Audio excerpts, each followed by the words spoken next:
कल क्या पढ़ रहे थे हम लोग? स्वरों के भेद पढ़ लिए थे हमने कल, उष्टाकृति के आधार पर हमने पढ़ लिए थे।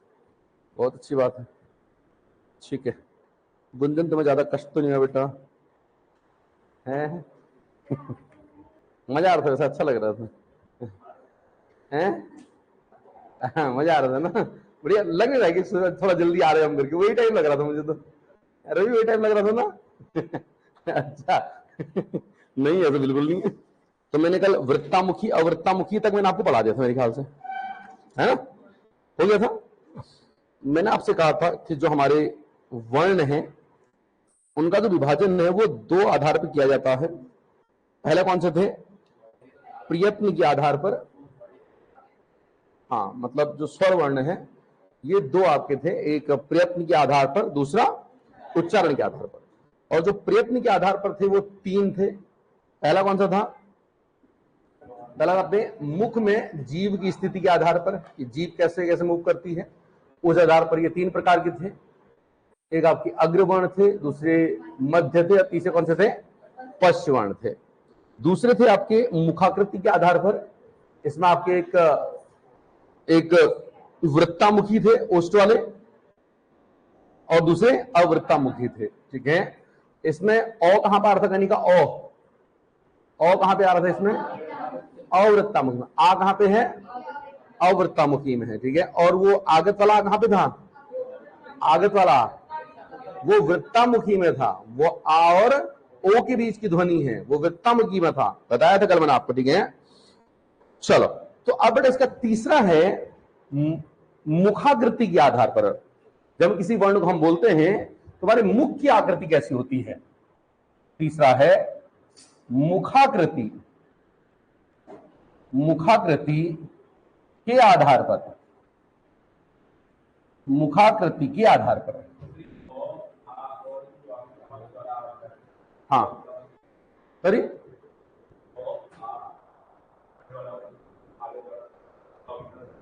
नहीं, और आ जो है वो अवर्तामुखी में है, और जो आगत वाला आ है वो वृत्तामुखी में है। यही तो कल बताया था ना आपको। तो हो गया तुम लोगों को। आगत वाला आ जो है वो अवृत्तामुखी, वृत्तामुखी में है भाई। अब वो आ जो आगत वाला आ है ये किसके बीच की ध्वनि है आपकी? आ और ओ के बीच की ध्वनि है ना ये, तो इसमें तो ओ है ही भाई। अब हमारी इसको हम तोड़ नहीं पाते हैं भाई, इसको तो हम तोड़ लेते हैं ओ प्लस ओ में, लेकिन ये अपने वहां का नहीं है ना, तो इसलिए हम इसे तोड़ते नहीं है ना। वरना बेटा वास्तव में क्या है, इसमें भी आपका क्या छिपा हुआ है? वो इसमें भी आपका छिपा हुआ है, ठीक है। चलो, तो यानी ये भी क्या हुआ अपना? वृत्तामुखी हुआ, ये भी वृत्तामुखी हुआ। लिखो मुखाकृति के आधार पर, मुखाकृति के आधार पर। तो इस आधार पर आपके जो वर्ण होते हैं, मतलब स्वर वर्ण होते हैं, ये होते हैं चार प्रकार के। कितने प्रकार के होते हैं? मुखाकृति के आधार पर चार प्रकार के होते हैं। सर ये चार कौन कौन से होते हैं? 2, 3 और 4। ये मुखाकृति के आधार पर ये चार प्रकार के होते हैं, ठीक है। सबसे पहला लिखो संवृत। सबसे पहले क्या है आपका? संवृत। पहला है संवृत, दूसरा है अर्ध संवृत। अर्ध संवृत, पहला है संवृत, दूसरा है अर्ध संवृत, तीसरा है अर्ध विवृत। अर्ध विवृत, अर्ध विवृत, अर्ध विवृत, और चौथा है विवृत। चौथा कौन सा है? विवृत। ये चार प्रकार के हैं। पहला है संवृत, दूसरा अर्ध संवृत, अर्ध विवृत, और कौन सा लिखा मैंने? विवृत, ठीक है। चलो, सबको समझ में आ ही रहा है बेटा। सबसे पहले देखो, विवृत का अर्थ है खुला। विवृत का अर्थ क्या है? खुला, खुला हुआ, ठीक है। अर्ध विवृत का मतलब बेटा क्या हो गया फिर? आधा खुला, आधा खुला, आधा खुला, ठीक है। अर्ध बटा विवृत का मतलब क्या हो गया?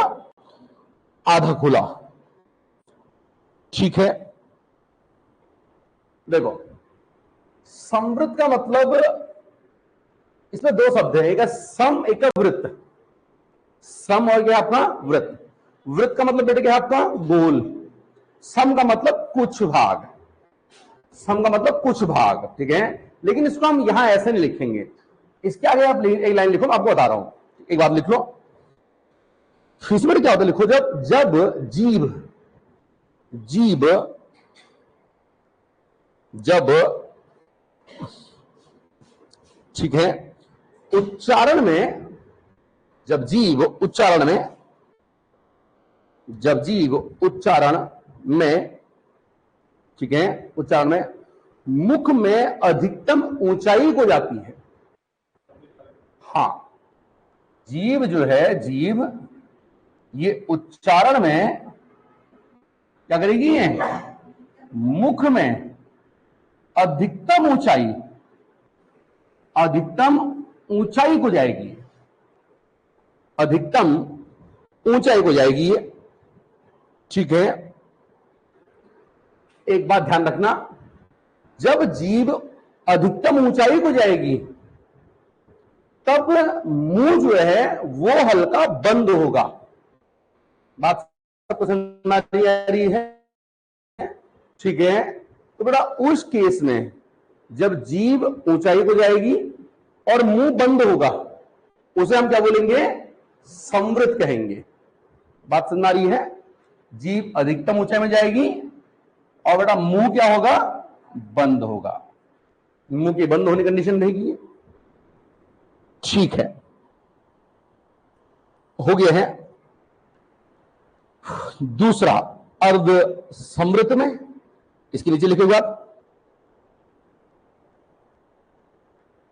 इसमें क्या होगा फिर? अब ये जब समृत है, जीभ अधिकतम ऊंचाई पर जा रही है, तो बेटा इसमें क्या होगा? थोड़ा कम ऊंचाई पर जाएगी। इसमें बेटा क्या होगा? जीभ जीभ उच्चारण में, ठीक है, मुख के अंदर कम ऊंचाई पर जाएगी। उच्चारण में मुख के अंदर कम ऊंचाई पर जाएगी, कम ऊंचाई पर जाएगी।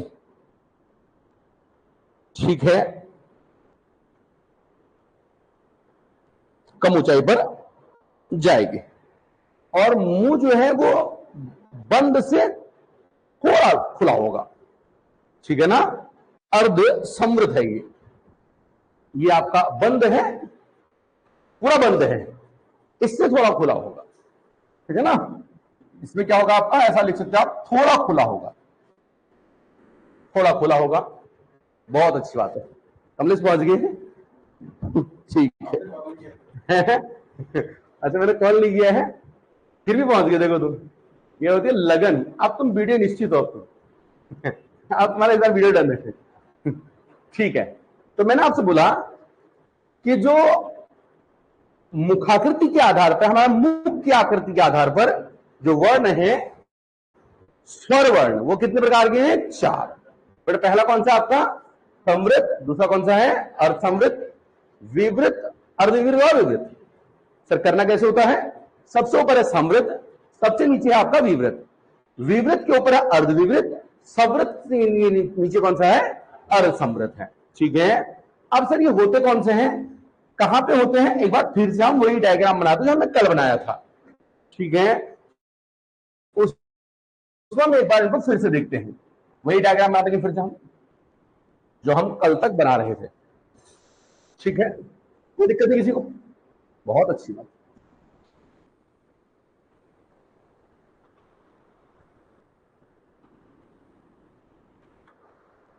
कीर्ति पहुंच गई हो? हैं? पहुंच ही गए हैं, जान हथेली पर लेकर गए। हैं? बारिश तो आदत नहीं हो रही बेटा। बारिश तो आदत नहीं जाती है। हाँ, कोई भरोसा नहीं है बेटा। ठीक है, मैं तुम्हें आज ना एक छतरी लेके दूंगा। नहीं, तो बारिश के लास्ट से छतरी है यार, तो बारिश को तो मैं रोक नहीं सकता, है कि नहीं? 7 बजे बहुत तेज बारिश होती है, 8 बजे कम हो जाती बारिश। ये अलग ही लॉजिक है इनका यार, तो 7 बजे तेज बारिश होती है, मैं तो आया भी तो नहीं हो रही बारिश। अच्छा कल देखना, और 8 बजे हुई फिर क्या करोगे तुम? 8 बजे फिर तुम क्या करोगे? अभी तो देखना 8 बजे ढूंढ के बारिश हो गया पक्का नहीं होगी ना। अच्छा ठीक है बोलो, कोई बात नहीं बेटा, बारिश में आओ, बारिश होगी तो, है कि नहीं है? ठीक है, क्या लिखा आपने? ठीक है बेटा, हम इसको बना लेते हैं और यहाँ पे जाते हैं इस वाले बच्चे। अब आपको ये तो पता चल ही गया है कि ये चल मामला कैसे रहा है। ये जो मैंने नाग बनाया है, इसके आगे थोड़ा हम इसको ठीक कर देते हैं, है कि नहीं? ठीक है बेटा, इसमें हमारे कौन कौन सा बताया मैंने आपको? पहला विवृत है, इधर समृद्ध है, अर्धसमृद्ध है, और ये आपका अर्धविवृत है। ठीक है, सिंपल सी बात है बेटा, मैंने आपको बताते हुए, समृद्ध में क्या होगा? जीभ कहां पर चढ़ेगी? ऊंचाई की तरफ को जाएगी। ठीक है, और मुंह क्या होगा? थोड़ा कम खुला होगा। और दूसरे में क्या होगा? जीभ आपका थोड़ा नीचे को रहेगी, आपकी नीचे मतलब अब कम ऊंचाई पर जाएगी, और मुंह थोड़ा ऐसा खुला होगा। ठीक है, इसको प्रैक्टिकली इतना ज्यादा करने की आवश्यकता नहीं है, ना ही याद हो पाएगा, मतलब ना आपको बता दे रहा हूँ ये होते कैसे हैं। ठीक है ना, लेकिन आप प्रैक्टिकली हम करेंगे तो आप इतना मुंह इतना बड़ा खोलना है, बहुत हल्का ऊपर नीचे मूवमेंट होता है ना, उतना पता नहीं चलेगा आपको, है ना। ठीक है, तो फिलहाल हमें जो करना है मैंने आपको बता दिया है। और विवृत में क्या होगा? आपका मुंह जो है क्या होगा? आपका ज्यादा खुला होगा, अर्धविवृत में क्या होगा? आपको थोड़ा ये खुला होगा। मतलब दो कंडीशन है, एक ये मुख का खुलना बंद होना, एक जीभ का ऊपर और नीचे जाना। ये दो कंडीशन के आधार पर ये हमारे मुखाकृति बनती है। ठीक है, तो बेटा आपका जो सबसे ऊपर वाला एरिया है ये वाला, यहां मैं लिखता हूं सबसे ऊपर वाले में, यह है समृद्ध का एरिया। कौन सा एरिया है आपका? ये समृद्ध का आपका एरिया है, समृद्ध का एरिया। ठीक है, तो बेटा इसमें देखो, इस साइड में क्या लिखा था कल? ई, और ये आपका बड़ी, और इसके नीचे क्या था आपका? ये था, और इसके नीचे क्या था? आगे था, कल मैंने आपको ये लिख दिया था। और इसके इधर में क्या लिखा था? ऊ था, और क्या था दूसरा? बस डायग्राम ये याद रखना आपको, बस ऊ और बड़ा हो। इसमें से क्या था आपका? क्या था? आओ, यहां तक तो कोई दिक्कत ही नहीं है, यहां तक कोई दिक्कत थोड़ी ना है, यहां तक तो आपका सब बिल्कुल ठीक ही है। ठीक है, अब मेरे बच कौन कौन से जरा मुझे अब ये बताओ। ठीक है, एक तो हमारा आ बच गया है, तो आ बेटा कहां आता है? इसके नीचे। आ हमारा यहां लिखना, आपको इसके नीचे लिखना।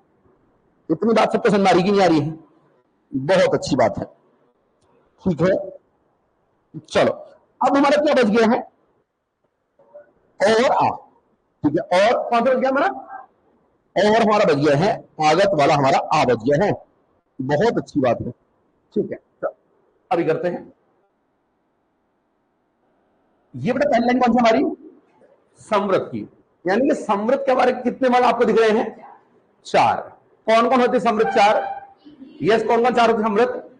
ई, ऊ और समृद्ध के नीचे ये है आपके अर्ध समृद्ध। अर्ध समृद्ध, समृद्ध के नीचे कौन से आपके? अर्ध समृद्ध है, अर्ध समृद्ध। ठीक है, तो अर्ध समृद्ध में आपको कौन कौन सा आपको दिख रहा है? अर्ध समृद्ध में ए दिख रहा है और आपको ओ दिख रहा है, रटने की आवश्यकता नहीं है। बात सब पसंद आ रही है? ठीक है, अर्ध समृद्ध के नीचे क्या था? अर्ध विवृत। अर्ध क्या था आपका? विवृत था, विवृत। इतनी बात समझ आ रही है? कोई दिक्कत तो नहीं किसी को? ठीक है, अब देखो जरा एक बात समझना, अर्ध विवृत में देखो, अगर आप वैसे अगर प्रैक्टिकली करना चाहो, ई जब आप बोलोगे तो जीभ हमारी कहां को जाएगी? थोड़ी ऊपर की ओर जाएगी। ई ए, अगर आप दोनों को एक साथ साथ बोलोगे तो बट आपको समझ में आएगा कि जीभ यहां ऊपर को जा रही है और यहां जीभ थोड़ी नीचे को है। अगर आप दोनों को एक साथ बोलोगे ई ए, और मुंह का भी बेटा आपको दिखेगा थोड़ा सा, ई बोलने में कम, ए बोलने में ऐसा। इतनी बात सब पसंद आ रही कि नहीं आ रही है? ठीक है, अब अर्ध विवृत में क्या हो रहा है? आपका मुंह आधा खुल रहा है, किससे? विवृत से। और ये विवृत वाली लाइन बेटा कौन सी आपकी? ये लास्ट वाली, यह है विवृत की लाइन, इसमें मुंह आपका सबसे ज्यादा खुलता है, तो विवृत में आपका एक ही वर्ण है, वो कौन सा है? आ। ठीक है, तो अब दो बचे हुए हैं, दो कौन से बचे हुए हैं? एक अ बचा हुआ है, एक आपका आगत वाला।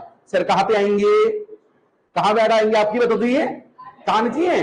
अर्ध विवृत में, क्योंकि आ से आ और ओ के बीच की ध्वनि तो है आपकी आगत वाली। ठीक है, तो बेटा देखो अ मैं यहां लिखता हूं और आगत वाला जो आ है उसे मैं यहां लिख देता हूं। या बेटा कहां लिख रहा था मैं इसको? यहां लिख रहा था मैं इसको, ये कौन सा वाला है? यहां मैं इसको यहां लिखता हूं, यहां लिखता तो फिर यहां जैसे ये चारी है ना ऐसे करके, बात सबको समझ आ रही कि नहीं आ रही है? ठीक है, तो बेटा ये लाइन है, देखो ये लाइन है, ये लाइन है, यानी कि ये वाली लाइन है अर्ध विवृत की, आई औ आगत और औ।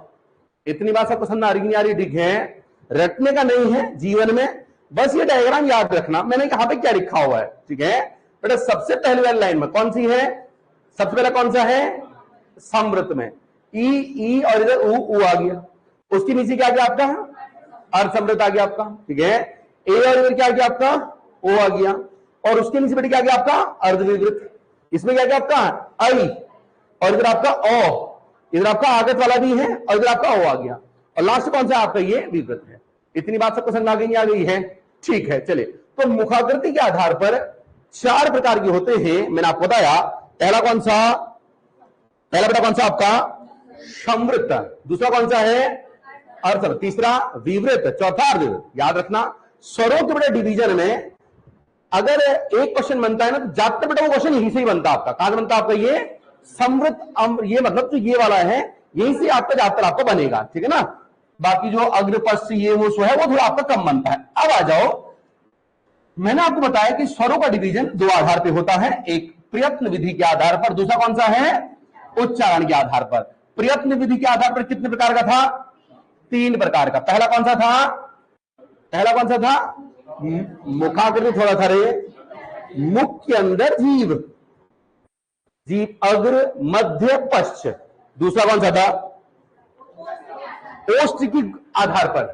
कौन कौन सा था? वृत्तामुखी और अवृत्तामुखी। और फिर तीसरा बेटा कौन सा था आपका? तीसरा कौन सा? मुखाकृति।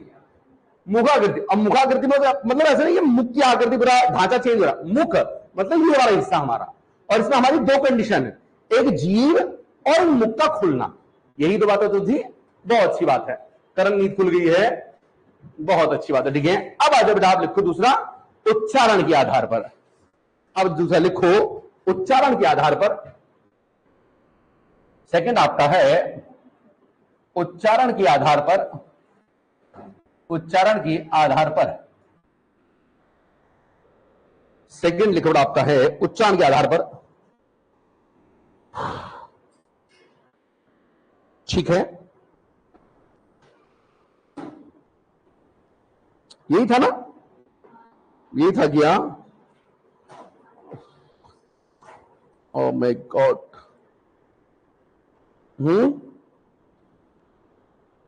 क्या बोल रहे बेटा? क्या बोल रहे? तो क्या लिखा आपने? Okay, no problem. ठीक है, कल बेटा हमने क्या किया था? हमने क्या किया था? प्रयत्न विधि के आधार पर। दूसरा कौन सा था हमारा? पहला हमारा था प्रयत्न विधि के आधार पर, दूसरा उच्चारण के आधार पर। ये एक्चुअली बेटा उच्चारण ही, उच्चारण स्थान के आधार पर है। यहां उच्चारण स्थान लिख लेना। उच्चारण स्थान लिखा था आपने? ये लिखा था क्या? ये लिखा था ना? ठीक है, अब देखो यहां बेटा आपके कितने थे? ये तीन। इसके अंदर बेटा एक और लिखा उच्चारण के आधार पर। उच्चारण एक्चुअली याद रखना पे दो बातें हैं, दो प्रकार, दो बातें हैं, जरा ध्यान समझना। यहां बेटा एक है उच्चारण में लगने वाले समय के आधार पर। उच्चारण में लगने वाले समय के आधार पर जो डिवाइडेशन है वो प्रयत्न विधि के आधार पर है, और यहां एक ही है केवल ये उच्चारण स्थान के आधार पर। तो प्रयत्न विधि के आधार पर कितने प्रकार की हो गई आपके? चार। चौथा कौन सा है? उच्चारण में लगने वाले समय के आधार पर, चौथा यहां पे। ठीक है मानी, कोई दिक्कत तो नहीं किसी को? जो को बात समझ में आ रही कि नहीं आ रही है? मैंने क्या बोला? दो बे क्या बोला मैंने? जो हमारे स्वरवर्ण हैं उनका डिवीजन हम दो प्रकार से करते हैं, एक प्रयत्न विधि के आधार पर, दूसरा उच्चारण स्थान के आधार पर। प्रयत्न विधि के आधार पर है 4 प्रकार। कल मैंने ये चौथा नहीं लिखाया था क्योंकि ये दोनों में मुझे ध्यान नहीं रहा इतना, ठीक है। तो पहला कौन सा था आपका? मुख के अंदर जीभ, दूसरा ओष्ठ गोलाई, तीसरा मुखाकृति, चौथा उच्चारण में लगने वाले समय के आधार पर। क्लियर है? तो बेटा मैं 3 पढ़ चुका हूं, प्रयत्न वाला ही। अब मैं लिख रहा हूं चौथा, उच्चारण में लगने वाले समय के आधार पर। में लगने वाले समय के आधार पर, उच्चारण में लगने वाले समय के आधार पर। सबको क्लियर है बातें? ठीक है। आप बेटा जानते हो कि उच्चारण में लगने वाले समय के आधार पर जो आपके वर्ण होते हैं ये कितने प्रकार के होते हैं? कितने होते हैं? ये 3 प्रकार के। बेटा लिख लो, उच्चारण पर जो लगने वाले आपके ये होते हैं, ये 3 प्रकार के होते हैं। इसके आधार पर 3 होते हैं। देखो बेटा ये भी सब प्रयत्न विधि के आधार पर है। प्रयत्न विधि का बेटा मतलब क्या है? हमारे मुंह के अंदर जीभ किस तरह का प्रयत्न करती है, ठीक है। हमारे गाल कैसा प्रयत्न करते हैं, होठ कैसा प्रयत्न करते हैं, उस आधार पर है ये, ठीक है ना? ठीक है। तो इसमें कौन कौन से होते हैं आपके? सबसे पहला ह्रस्व, दूसरा क्या होता है? दीर्घ। 3 होते हैं, ह्रस्व, दीर्घ और प्रुत, ठीक है, याद रखना। ठीक, चलो कोई बड़ी बात नहीं है। अब देखो भाई, ह्रस्व तो सीधा सा मतलब है, ह्रस्व स्वर का मतलब जिसे बोलने में समय क्या लगेगा हमारा? कम।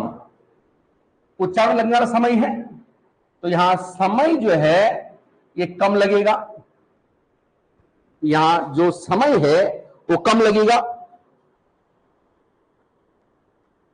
ठीक है, हो गया है, ठीक है। अब देखो दूसरा जो ये दीर्घ स्वर है, इनमें क्या होगा? ह्रस्व से दुगुना समय लगता है। क्यों लगता है बताता हूं आपको मैं, ठीक है। इस बेटा आपका जो ह्रस्व है से दुगुना समय लगता है। लिख लो, इसमें ह्रस्व से दुगुना समय लगता है।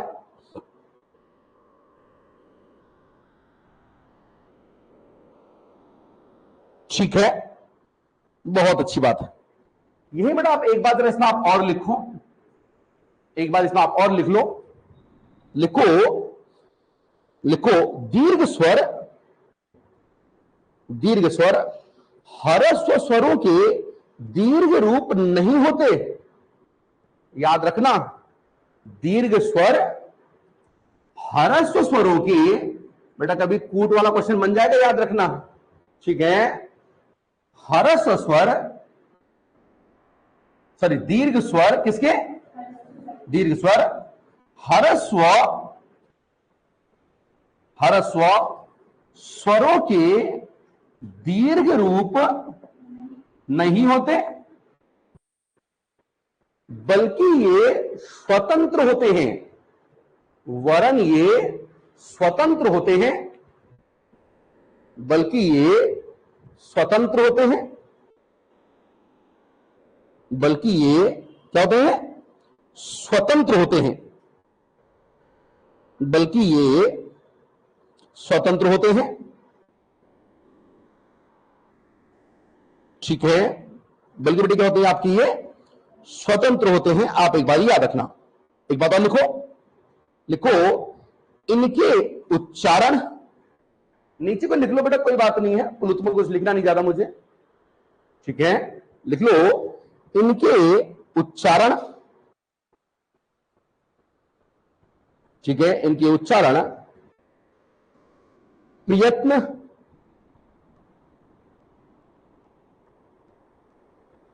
इनके उच्चारण, ठीक है, प्रयत्न, प्रयत्न बोले तो होठ, गाल, मुख, ये जो ये एफर्ट लगाते हैं, प्रयत्न। दूसरा, जीवा की स्थिति में भी अंतर होता है। मतलब जैसा हम ह्रस्व को बोलते हैं ऐसे उसका दुगुना करके ये नहीं है।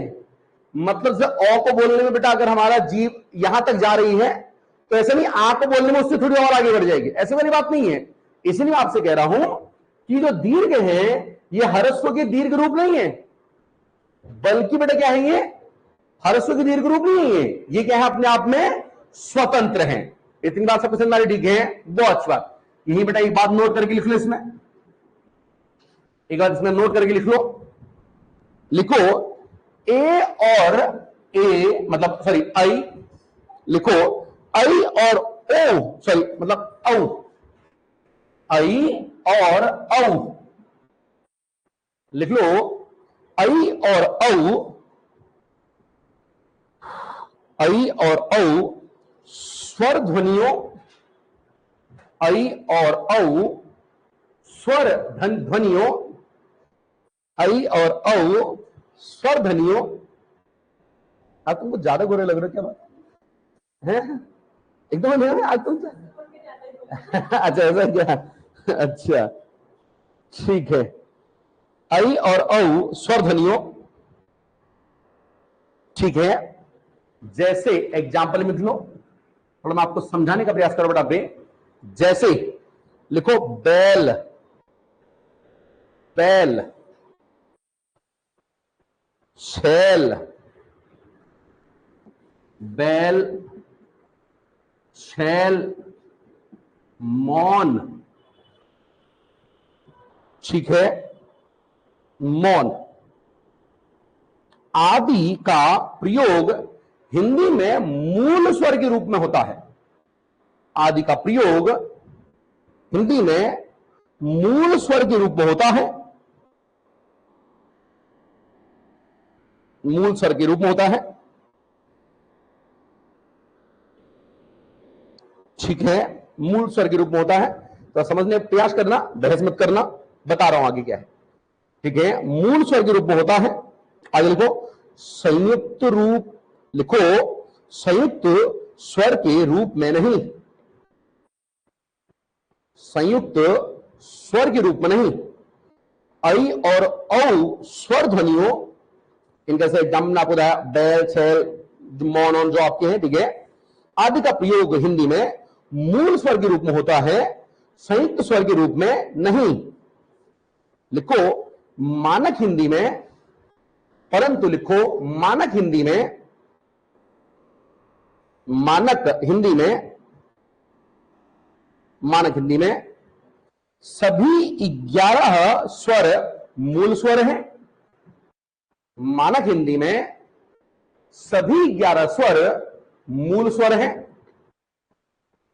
मानक हिंदी में सभी 11 स्वर मूल स्वर हैं, ठीक है। संयुक्त एक भी नहीं है, संयुक्त एक भी नहीं है, एक भी नहीं है, किंतु बिहारी, किंतु बिहारी एवं पूर्वी हिंदी की बोलियों में, पूर्वी हिंदी की बोलियों में ये संयुक्त स्वर, ये संयुक्त स्वर किंतु बिहारी और पूर्वी हिंदी, बिहारी और पूर्वी हिंदी, तो आपकी बिहार बोली जाती है और पूर्वी हिंदी बिहार, झारखंड, छत्तीसगढ़, उड़ीसा इधर बोली जाती है, ठीक है।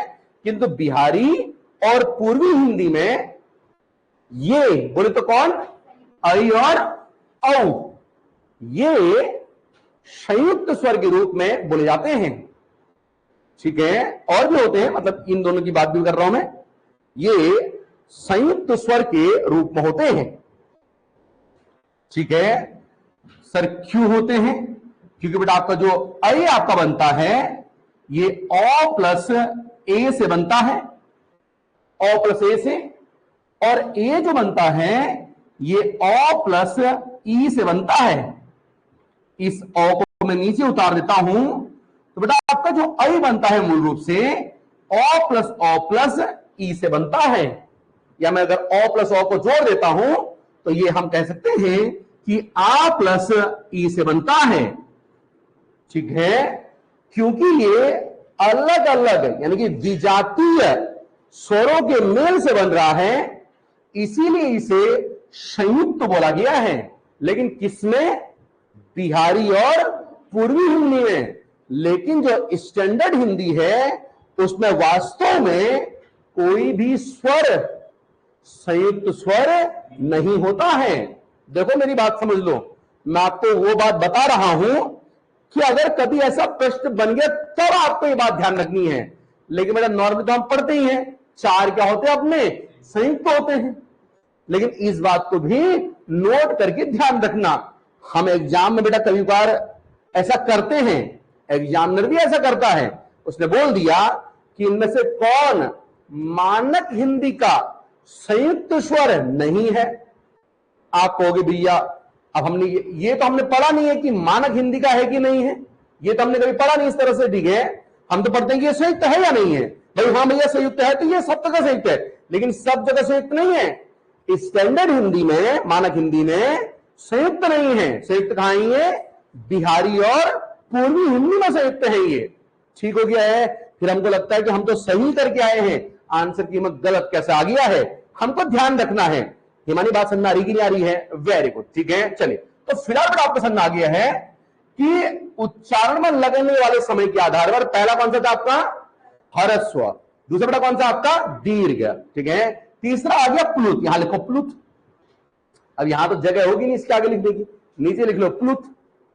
ठीक है, हो गया है प्लुत। ठीक है सर, प्लुत क्या होते हैं? प्लुत क्या होते हैं? एक बात लिखो, इसमें लिखो जिनके उच्चारण में देखो ये इनकी परिभाषाएं भी हैं। कभी इनके परिभाषाओं पे प्रश्न बन जाए तो हम तो ज्यादातर प्रश्न बेटा क्या बनता है कि कौन सा प्लुत है, कौन सा प्लुत नहीं है, या प्लुत का चिन्ह क्या है। लेकिन यदि आपसे परिभाषाओं बन जाए कि भाई प्लुत किसे हम कहते हैं, चार स्टेटमेंट दिए हों, तो प्लुत बेटा हम किसे कहते हैं? जिसमें दो मात्रा काल से अधिक समय लगता है। प्लुत हम किसे कहते हैं? जिसमें दो मात्रा काल, लिखो बताता हूं क्या होता है। दो मात्रा काल से अधिक समय लगता है, जिसमें दो मात्रा काल से अधिक समय लगता है। ठीक है,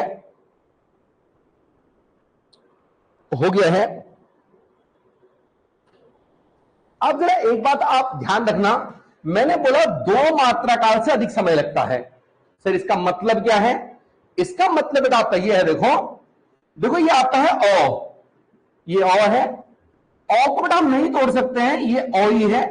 देखो एक बात समझना, मात्रा का मतलब यहां पे उन मात्राओं से नहीं है, जैसे या की मात्रा, ये ई की मात्रा, ये ऊ की मात्रा, ये बड़ी ऊ की मात्रा। मात्राओं का मतलब इनसे नहीं है। वास्तव में मात्रा का मतलब होता है समय। मात्रा का मतलब क्या होता है? समय। भाई ये जो मात्रा, हम इनको मात्रा क्यों बोल रहे हैं? कि ये भी तो समय ही है। जैसे ये बेटा आता है ओ, जब मैंने आ का डंडा लगाया, अब ये हो गया आ, ओ आ। तो आ बोलने में इसकी वजह से समय क्या लग गया? ज्यादा लग गया। तो मात्रा का मतलब क्या होता है? समय। ठीक है, अब ये आता है औ, तो इसमें जो समय लगेगा और ये आ में जो समय लगेगा, क्योंकि आ जो है ये औ प्लस औ से मिलकर बनता है, तो इसमें इससे ज्यादा समय लगेगा। भाई इसमें कम लगेगा, इसमें ज्यादा लगेगा, इसमें दो बार औ को बोलना पड़ेगा। ठीक है, तो इसे हम कहेंगे ये एक मात्रा काल का समय है। अब एक मात्रा काल का समय कितना है? कितना सेकंड है, कितना माइक्रो सेकंड है, इसका डेफिनेशन नहीं है अपनी हिंदी के अंदर कि आखिर कितना समय है। लेकिन हां, जितना भी समय औ को बोलने में लगता है उसे हम एक मात्रा काल का समय कहेंगे। बात सबको समझ में आ रही कि नहीं आ रही? वो जितना भी है, दो मात्रा काल का समय बेटा इसमें लगेगा, इसमें हमारा लगेगा। ठीक है, ऐसे ही जैसे मैंने बोल दिया आपका आई, आई बोल दिया, तो बेटा आई किससे मिलकर बना है? औ प्लस ए से मिलकर बना है। ठीक है, और ए किससे मिलकर बना है, ओ प्लस ई से, और ये ओ तो है ही। अब यहां कितनी मात्रा काल का समय हो गया, 3 मात्रा काल का समय। कितनी मात्रा काल का समय, यहां पे 3 मात्रा काल का समय है। ठीक है, अब देखो यहां बेटा याद रखना, यहां लिखा इससे जरूर है कि 2 मात्रा काल से अधिक समय वाले जो हैं ये होते हैं प्लुत। ये क्या होते हैं आपके, प्लुत। वास्तव में देखो मैंने आपसे पहले ही बोल दिया है कि मानक हिंदी में और वैसे हिंदी में थोड़ा फर्क है। बात सबको समझ आ रही है। जब बेटा हम इनको मूल नहीं बोलते हैं, इनको हम मतलब मूल बोलते हैं, संयुक्त नहीं बोलते हैं, तो हम बोलेंगे बेटा इसमें कितनी मात्रा काल का समय है आपका, ये 3 मात्रा काल का समय है। तो ये किस में आता है, मेरा दीर्घ में आता है। ठीक है, अगर आपको कंफ्यूजन हो रहा है तो ये बात छोड़ो बेटा, यहां पे जिसमें 3 मात्रा काल से अधिक समय लिखता है ये लिख लो बस। यहां पे बात सबको समझ आ रही है, ज्यादा कंफ्यूज होने का नहीं है। ठीक है, यहां बेटा 2 की जगह 3 कर दो, बस बात खत्म। ठीक है, तो यानी कि 1 मात्रा काल, 2 मात्रा काल, और बेटा क्या हो गया आपके 3 मात्रा काल से अधिक समय लगता है। इतनी बात सबको समझ में आ रही कि नहीं आ रही है, वेरी गुड, बहुत अच्छी बात है। तो वो क्या कहलाएगा आपका, वो क्या कहलाएगा आपका, प्लुत कहलाएगा। ठीक है, अब अगर हम नॉर्मल भाषा में कहें तो बेटा जिसमें 1 मात्रा काल का समय लगता है वो होता है कि आपका ह्रस्व, जिसमें 2 या 3 मात्रा काल का समय लगता है वो होता है आपका दीर्घ, और जिसमें 3 मात्रा काल से अधिक का समय लगता है वो क्या होता है आपका प्लुत होता है। यहां तक की बातचीत सबको समझ में आ गई है, बहुत अच्छी बात है। अब जरा आ जाओ, अब ये कैसे कैसे बेटा मात्राएं आपकी हैं सारी एक बार लिखाता हूं, याद रखना। आधी हिंदी बेटा इन्हीं से जुड़ी होगी, ये आपको अच्छे से ध्यान रखने हैं। पहला ओ बोले तो बेटा क्या है आपका, ओ है। ठीक है, तो नींद खुल गई है।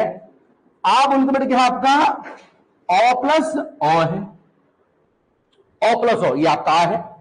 ठीक है, लिखो ई। अब बेटा अभी आप ही मुझे बताओगे कि कौन सा इसमें ह्रस्व है, दीर्घ है, प्लुत है।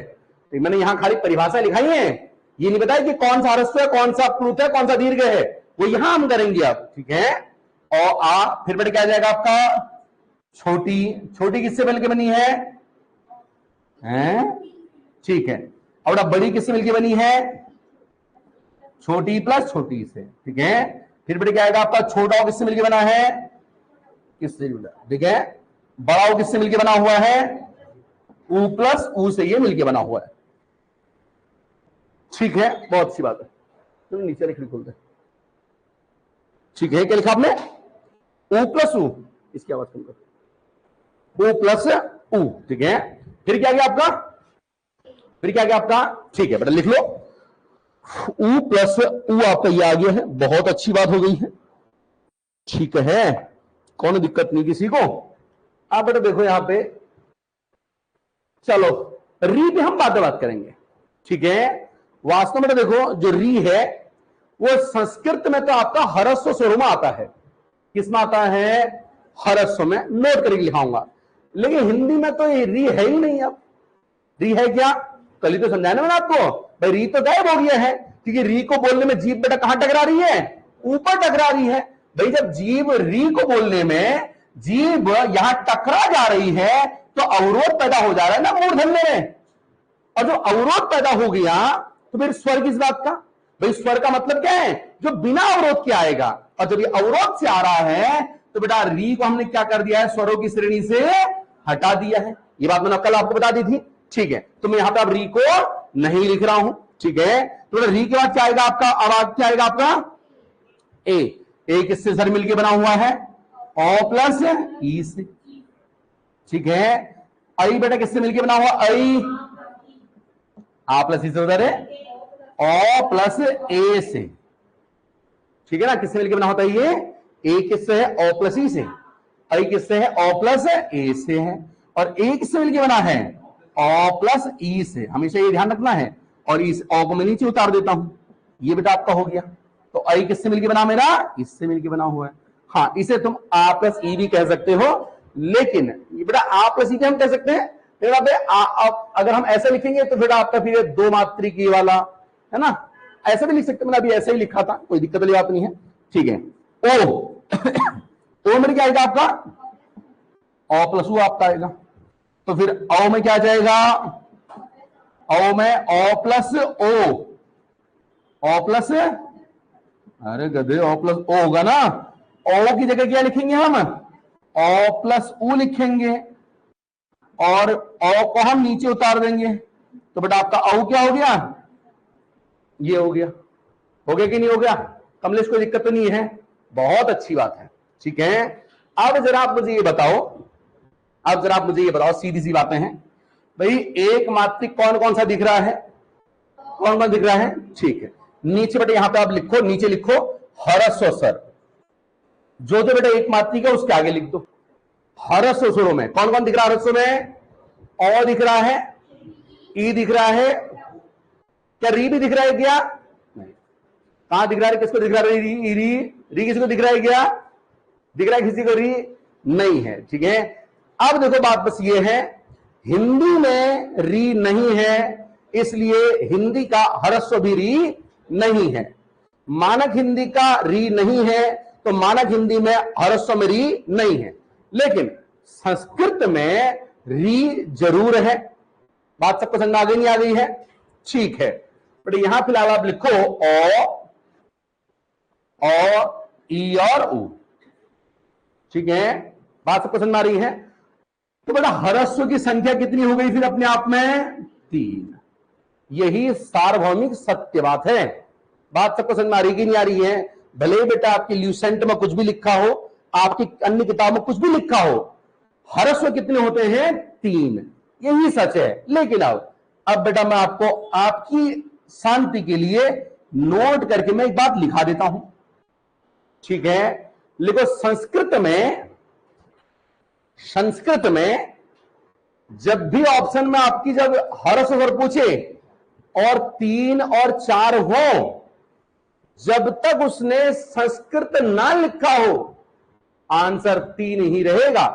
हां वो बात अलग है, वो संस्कृत में ना लिखे और 3 ऑप्शन भी ना दे, ऑप्शन दे 2, 4, 5, 6, फिर तो 4 ही करना पड़ेगा। बात सबको समझ आ रही कि नहीं आ रही है, ठीक है। आयोग को भी सब पता होता है, इसलिए आयोग बेटे क्या करता है, अपने हिसाब से ऑप्शन रखता है ना। 4 रखेगा तो फिर आपका 3 नहीं रखेगा। बात आपको समझ में आ रही कि नहीं आ रही है। और 3, 4 दोनों रखेगा, तो वो इसलिए रख रहा है, उसको पता है कि तुम 4 ही करने वाले हो, आपको क्वेश्चन गलत ही कराने वाला है वो आयोग। बात सबको समझ में आ रही कि नहीं आ रही, ठीक है। तब हमको ये ऐसे करना है, वेरी गुड, ठीक है। लिखो संस्कृत में ह्रस्व स्वरों की संख्या 4 होती है। संस्कृत में ह्रस्व स्वरों की संख्या 4 होती है। संस्कृत में ह्रस्व स्वरों की संख्या 4 होती है। संस्कृत में ह्रस्व स्वरों की संख्या 4 होती है, ठीक है। ह्रस्व स्वरों की संख्या 4 होती है, क्योंकि संस्कृत में री को भी ह्रस्व स्वर माना गया है, ठीक है। माना गया है वाली बात ऐसी कुछ है नहीं। वैसे संस्कृत में री जो है वो ह्रस्व ही है, क्योंकि री बेटा जो है ये टूटता नहीं है किसी में। बात सबको समझ में आ रही है भाई, री में से कुछ निकलता है क्या, ध्यान रख लेना इस बात का, ठीक है। ये ह्रस्व ही है। कोई अगर ये बोलता है सर री को हम ऐसे तोड़ सकते हैं, ये है री, इसके नीचे लगाओ हलंत, इसमें निकालो ओ, ये गलत है।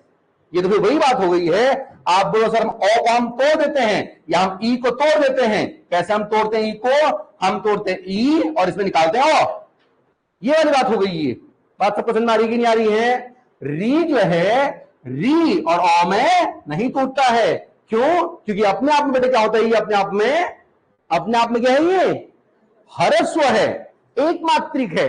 और जब एक मात्रिक है तो बेटा री में हलंत लाके हम इसमें से ओ नहीं निकाल सकते हैं।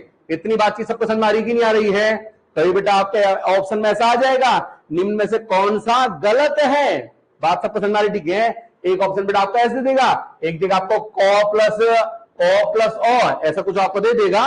तो ध्यान रखना है, री बेटा हलंत के साथ में कभी भी ओ इसमें से नहीं निकल पाएगा। ऐसा क्यों निकल पाएगा, क्योंकि री क्या है अपने आप में ह्रस्व स्वर है। क्लियर हो गया, ठीक है। चलो अब आ जाओ, दूसरा लिखो दीर्घ स्वर। दीर्घ स्वर लिखो दूसरा। दीर्घ स्वर। ठीक है, दीर्घ में कौन कौन से फिर आपको दीर्घ दिख रहे हैं? जो दीर्घ दिख रहा है फटाफट इसके आगे लिख दो, जो भी आपको दीर्घ दिख रहा है। अच्छा जरा मुझे आप पहले एक बात ये बताओ, फिर लिखना। आप जरा मुझे एक बात ये बताओ, जो अपना आगत वाला भाई था आ, ये कहां पे आएगा?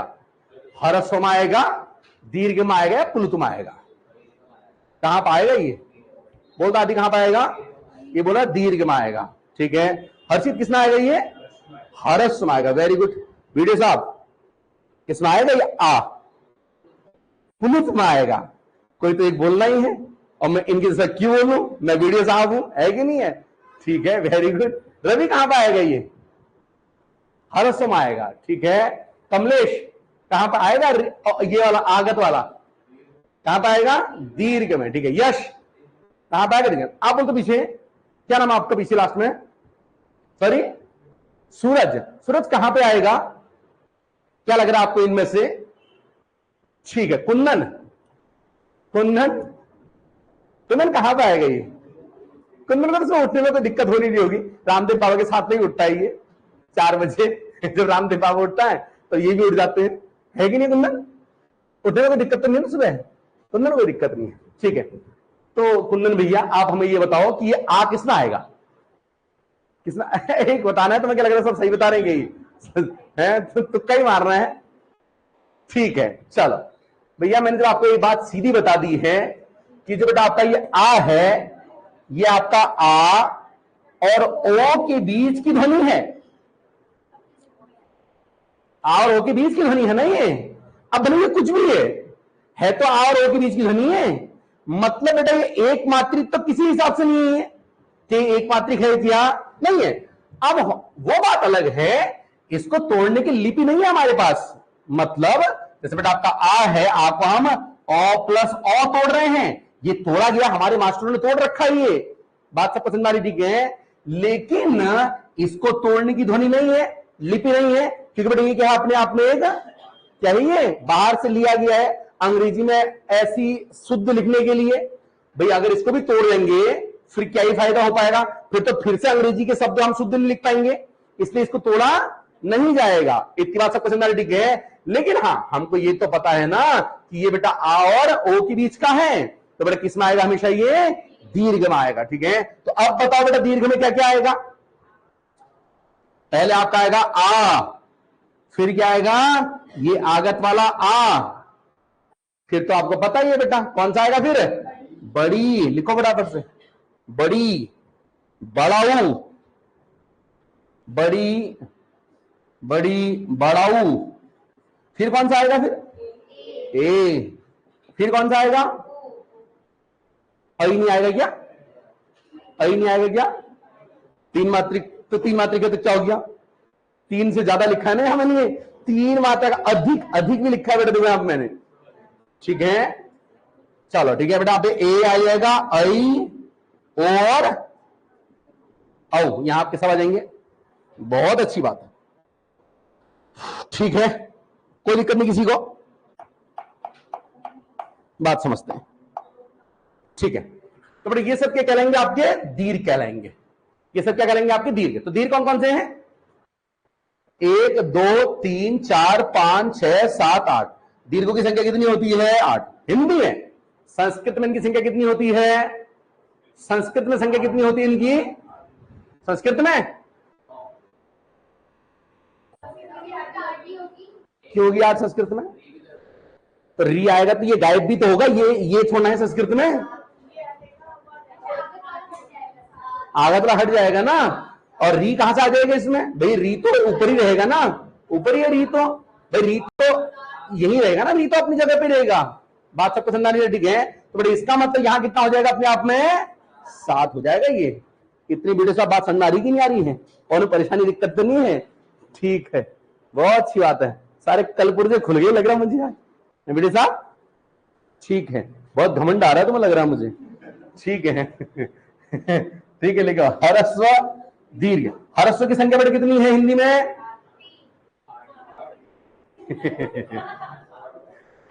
ह्रस्व, ह्रस्व 3 हिंदी है। संस्कृत में कितनी है? 4। दीर्घ की संख्या हिंदी में कितनी है? अरे हिंदी में कितनी है? 8। और संस्कृत में कितनी है? 7। ध्यान रखना, भूलना मत इन बातों को, ठीक है? यहां पर कितना लिखना आपने? यहां पे आपने लिखा है 8 है ये, 8 है ये। अब इसके नीचे लिख लो संस्कृत में दीर्घ कितने होंगे? संस्कृत में कितने होंगे? 7। बहुत अच्छी बात है, ठीक है? चलो, कोई दिक्कत वाली बात नहीं है, बहुत अच्छी बात है, वेरी गुड, ठीक है? कोई दिक्कत परेशानी नहीं किसी को? इतनी बात सबको समझ में आ गई नहीं आ गई है? बात को हम जरा समझने का प्रयास करते हैं। पहला बेटा आप आपका ह्रस्व, दूसरा क्या था आपका? दीर्घ, तीसरा लिखो प्लुत स्वर। प्लुत स्वर। क्लास बेटा 7 बजे से हो गई, आपको पता नहीं चला? क्लास का टाइम 7 से 10 हो गया है, समझ गए नहीं समझ गए हैं? Very good. लिखो बेटा प्लुत स्वर। क्या लिखा आपने? प्लुत स्वर बेटा आपने लिखा, प्लुत स्वर। अरे यार ये मिटा दिया मैंने। अच्छा, तो प्लुत स्वर में क्या होगा फिर? प्लुत स्वर में क्या होगा? जहां 3 मात्रा काल से ज्यादा समय लगेगा। बेटा लिखो प्लुत स्वर। प्लुत स्वर में तो फिर प्लुत में कौन सा आएगा? क्या इनमें कोई दिख रहा है कि 3 मात्रा काल से ज्यादा वाला समय वाला? भाई कोई भी तो नहीं था। इसका मतलब जो स्वर होते हैं वो अपने मूल रूप में कोई भी प्लुत नहीं होता है। या तो बेटा जो स्वर है होगा ह्रस्व होगा, या फिर क्या होगा? दीर्घ होगा। प्लुत अपने मूल स्वर में कोई भी स्वर नहीं होता है। एक बात लिख लो, अपने मूल रूप में, अपने मूल रूप में, अपने मूल रूप में, अपने मूल रूप में, ठीक है, मूल रूप में कोई भी स्वर प्लुत नहीं होता है। कोई भी प्लुत नहीं होता है, ठीक है? एक बात तो ये हो गई। अब दूसरी बात जो आप समझो, एक बात, अच्छा आप जरा ये बताओ मुझे कि 3 मात्रा, वैसे बता, देखो एग्जाम में कभी अगर क्वेश्चन ऐसे बना कि वे प्लुत किसे कहते हैं, ठीक है ना, तो थोड़ा आपका ये हुआ कि जो 2 मात्रिक होते हैं, जो 2 मात्रिक होते हैं, या जो 2 मात्रा से अधिक वाले होते हैं, या जो 3 मात्रा से अधिक वाले होते हैं, कौन सा सही करोगे आप? अधिक। 2 मात्रा से अधिक होते हैं, 3 मात्रा से अधिक होते हैं, कौन सा करोगे आप? कोई जरा बताओ तो मुझे। हैं? 3 मात्रा। और कोई है बेटा? बोलता आप कीर्ति 2 मात्रा। ऐसा क्यों कीर्ति? पहले मैंने 2 कहा था। देखो एक्चुअली ज्ञान, देखो कभी बार कुछ चीजें ना समझानी बड़ी कठिन हो जाती हैं, इसलिए मैंने ऐसा किया। लेकिन वास्तव में देखो, वास्तव में तो देखो आप, मात्रा का मतलब होता है लगने वाला समय। जब मैं, देखो समझो, आई को ओ प्लस ए में तोड़ रहा हूं, ओ प्लस ए में तोड़ रहा हूं, ठीक है? इसका मतलब क्या है? इसका मतलब बेटा आपका यह है, एक ये मात्रा है अपने आप में, एक ये मात्रा है अपने आप में। इस एग्जाम्पल से थोड़ा कठिन पड़ रहा है, समझाता हूं। मैंने बेटा आपको बोला, देखो मैंने बोला आई, अगर मैं वही तो लिखा था मैंने ऊपर, ठीक है? मैंने लिखा बेटा आपका ओ, ये बेटा मैंने लिखा आपका औ। क्या बात है बे?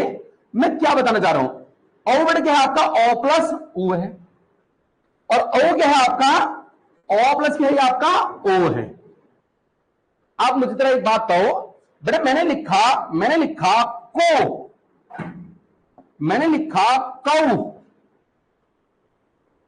ठीक है? इसे जब मैं तोड़ूंगा, इसमें किसमें तोड़ूंगा? को प्लस ओ में। या इसे मैं ऐसे तोड़ सकता हूं क्या? को प्लस ओ प्लस ओ में। ऐसे टूटेगा क्या ये? ऐसे टूटेगा क्या? ऐसे नहीं टूटेगा ना, क्योंकि ये अपने आप में एक मात्रा है, 2 मात्रा नहीं है। ये 2 मात्राओं से मिलके जरूर बना हुआ है, लेकिन मात्रा एक है। ये बात सब पसंद आ रही है? आप थोड़ा ये भी सोचो कि ये मात्रा क्यों बनाई होगी। ये मात्रा जो है औ की मात्रा, ये मात्रा क्यों बनाई गई होगी? अगर मुझे ये तोड़ना ही होता अ और उ में, तो मैं इसे बनाता ही क्यों? क्योंकि ये मात्रा तो मेरे पास पहले से ही है ना। भाई ये बना हमने क्यों रखा है? ताकि हम हिंदी में एक इस ध्वनि का भी प्रयोग कर सकें। अब जब मुझे औ की मात्रा चाहिए है और मैंने उसको फिर से ये तोड़ दिया, तो बेटा आपकी इस मात्रा का क्या मतलब रह गया फिर? क्या आपको मेरी बात समझ में आ रही कि नहीं आ रही है? मैं क्या बोलना चाह रहा हूं? इसका मतलब बेटा ये है कि जो ए है, जो आपका बेटा ये ए है, मतलब मैंने आपका लिखा आई, मतलब ओ प्लस आपका क्या है? आपका ए अपने आप में एक मात्रा है। आई, अगर मैं यहां आई लिख देता हूं, मैंने ये भी अपने आप में एक मात्रा है, अपने आप में एक मात्रा है ये। वो तो मैं इसे तोड़ दे रहा हूं समझाने के लिए, वास्तव में ये दो मात्रा नहीं है, एक मात्रा है ये। इसीलिए हम कह रहे हैं कि जो आपका बेटा आई है, ये आपका ओ प्लस बेटा किसमें टूटेगा? ए में। तो एक मात्रा ये है, एक मात्रा ये है, आई भी आपका द्विमात्रिक है। क्या आपको बात समझ आ गई नहीं आ गई है? क्लियर हो गया है? हाँ। अब देखो भैया, यहां भी मैंने वही लिखा है, यहां भी वही लिखा है, आपको कंफ्यूजन ना हो इसलिए मैंने आपको बोला कि इसे मैं फिर से तोड़ सकता हूं ओ प्लस ई में। लेकिन एग्जाम में क्वेश्चन आगे भैया, बताओ कि आई जो है एक मात्रिक है, द्विमात्रिक है या तीन मात्रिक है? कौन बताओगे? कौन मात्रिक है? आई एक मात्रिक है, द्विमात्रिक है, तीन मात्रिक है? भैया और आगे मत तोड़ना, मात्रा मत तोड़ना, बस मात्रिक का मतलब मात्रा मत तोड़ना है। ये आपका है ओ प्लस बेटा क्या है आपका? ए, द्विमात्रिक है। ठीक है सर, आपका ए कितनी मात्रिक है? ए कितनी मात्रिक है भाई? ओ प्लस ए। अरे एक मात्रा ये है, ये भी अपने आप में एक मात्रा है, सॉरी ओ प्लस ई। ठीक है, ओ प्लस क्या है आपका? ई। इतनी बातचीत सबको समझ में आ रही कि यार? ठीक है, इसीलिए बेटा मैं आपसे कह रहा था कि जो दीर्घ स्वर है बेटा ये, ठीक है, ये कितने मात्रिक होते हैं आपके? द्विमात्रिक। मैंने अगर उसको तोड़ दिया और अंदर जाकर के, तब बेटा कितने मात्रिक को बोला मैं आपको? तीन। लेकिन वास्तव में तीन मात्रिक नहीं है बेटा ये। ठीक है, कितने मात्रिक है आपकी? ये द्विमात्रिक। इसीलिए मैं आपसे बोल रहा हूं जो प्लुत होते बेटा, तो अब दो से ज्यादा मात्रा हो जाएगी अगर, तो कितने मात्रिक हो जाएंगी वो? कितने मात्रिक हो जाएंगे वो आपके? मतलब दो से ज्यादा मात्रिक हो जाएंगे। तो क्या ऐसा कोई है क्या भाई? दो मात्रा से ज्यादा वाला तो कोई नहीं है ना, तो दो मात्रा से ज्यादा वाला क्या कहलाएगा बेटा? प्लुत कहलाएगा। इसीलिए बेटा मैंने यहां पहले लिखा था। इतनी बातचीत सबको समझ में आ गई नहीं आ गई है? ज्यादा सही बात आपकी यही है, एग्जाम में बेटा आएगा तो मेरे हिसाब से आपको दिक्कत नहीं होनी चाहिए है। फिलहाल आप एक बात ये लिखो, लिखा आपने क्या लिखा? नहीं होता। हाँ, एक बात तो ये हो गई आपकी। ठीक है, चलो पहले एक क्वेश्चन लिखो बेटा। आप पहले आप एक क्वेश्चन लिखो। निम्न में से कौन, एक क्वेश्चन आप पहले लिखो, निम्न में से कौन एक त्रिमात्रिक है? निम्न में से कौन एक त्रिमात्रिक है? आ, बड़ी, बड़ाऊ और औ। आ, बड़ी, बड़ाऊ और औ।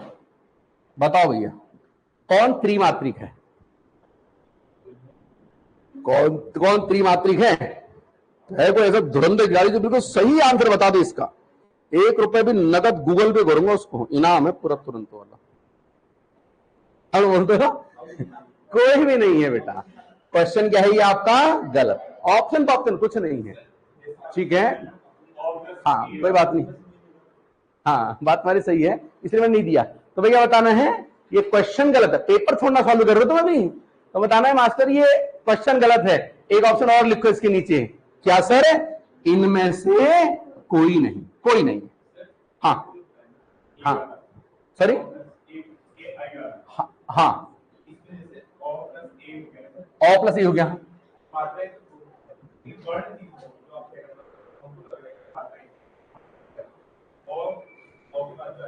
नहीं, वर्ण भी दो ही है इसमें, वर्ण भी इसमें दो ही है, क्योंकि देखो हम वर्ण विच्छेद में मात्रा स्वरों को नहीं तोड़ते हैं। कल ही बताया था मैंने आपको, सारे स्वर्ण बेटे क्या होते हैं, सारे स्वर क्या होते हैं, वर्ण होते हैं, चाहे वो टूटे चाहे ना टूटे। अविभाजित वाली जो विशेषता है वो स्वरों के लिए एप्लीकेबल नहीं होती है। कल ही बताया था मैंने आपको, बेटा आपके आई में कितने वर्ण हैं आपके, तो अरे सारी बात छोड़ो, आप सारे के सारे स्वर या तो एक मात्रिक होता है, दो मात्रिक, तीन मात्रिक कोई नहीं होता। जो तीन मात्रिक होता है वो प्लुत होता है। बात सबको समझ आ रही है? खत्म बात करो। यहां लिखो दो, फिर से यहां बेटा प्लुत के नीचे लिखो दो मात्रिक से ज्यादा, बात खत्म। अब कोई कुछ नहीं बोलेगा। सबको बात समझ आ रही कि नहीं आ रही है? वरना फिर झटालू की बंदूक लाऊंगा मैं। झटालू बंदूक जानते हो कोई क्या? बचपन में गधेरों में काट के बनाते थे वाली, तो ग्रीन कलर वाली हो, फिर उसमें कागज चबा के डालते थे। रवि तुमने बनाई क्या? रवि ने सारे कुकर्म कर रखे हैं। इसमें कुकर्म वाली क्या बात है बोले? ठीक है, मुर्गी काट रखी तुमने, कोई मुर्गी वो तो कुकर्म हुआ ना, वो नहीं कर रखा है। चलो सही है। चलो कोई बात नहीं है। क्या आपको ही बात समझ आ गई? क्या मुर्गा काट रखा है? मुर्गा बकरा, बकरा काट रखा है बाद में, मतलब हत्यारा आदमी बैठे हैं। हत्यारा आदमी बैठना है, बकरा काट रखा होता है यार, बताओ। चलो फिलहाल जो भी है कोई बात नहीं है, ठीक है। आपने क्या लिखा? ओवरऑल बेटा बात आपको समझ आ गई है? क्वेश्चन को यहां गलत तो नहीं करेगा। अब तीन मात्रिक बेटा कोई भी नहीं होता, ये सब क्या है आपके द्विमात्रिक हैं। अब बेटा जो गलत करेगा उसका जिम्मेदार वो खुद ही रहेगा। ठीक हो गया है? क्वेश्चन भी लिखा दिया है कि भैया ये सब क्या है आपके द्विमात्रिक हैं, इन्हें हम बेटा और एक्स्ट्रा नहीं तोड़ेंगे। वर्ण भी ये दो ही है, क्योंकि वर्णों को हम और ज्यादा, मतलब स्वरों को हम और ज्यादा नहीं तोड़ते हैं। ठीक है, अब जरा मुझे आप ये बताओ कि जो प्लुत है, मतलब दो मात्रा से ज्यादा वाला, जैसे बेटा हमारा एक्चुअली कोई भी ना बोल दिया आपको, कोई भी जो स्वर है वो प्लुत नहीं होता है। कोई भी स्वर अपने आप में प्लुत नहीं होता है। जैसे देखो बेटा, आपने हम एक कॉमन एग्जांपल लेते हैं, जो बेटा जैसे मैंने लिखा ओ म, मैंने क्या लिखा है आपका ओम लिखा है। कितने बेटा मात्रिक है ये ओम? कितनी मात्रा लगी है इसमें? भाई इसमें आपका एक मात्रा ये है, ये तो बेटा आपका व्यंजन हो गया, मात्रा थोड़ी ना है। एक मात्रा इसमें ओ की लगी हुई है, दो मात्रा है इसमें, दो मात्रा है।